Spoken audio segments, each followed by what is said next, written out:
And I like Tricky. I don't agree with what Tricky said, or at least, I mean, he said that some people are worried about this, and I don't think it's going to be as big of an issue. Sony gave Bungie a lot of room to kind of do whatever they want, and it hasn't necessarily paid off because we've seen what's happened with Bungie.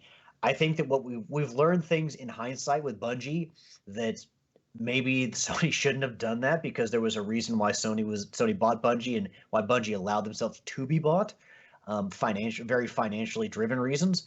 But with FromSoft, I mean, they have a track record of having a game in contention for Game of the Year almost any year it comes out. I mean, Sekiro, Shadows Die Twice won it. Elden Ring won Game of the Year. So, like, they're always in that conversation. And Bloodborne continues to be a game series or a game that people want a sequel to, want a PC port to.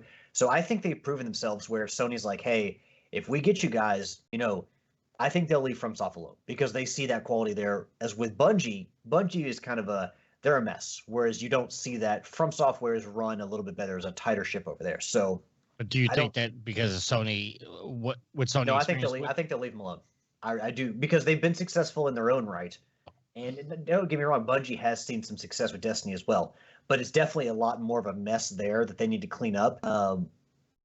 Whereas FromSoft, you're not going to have. Again, if you inherit a company, if you buy a larger company that includes a company that is a Game of the Year contender every year that they release a game, you leave them the fuck alone. And I think Sony is smart enough to do that. Let me finish my question. Do you think that because of what happened with Bungie, that Sony might be looking harder at FromSoftware?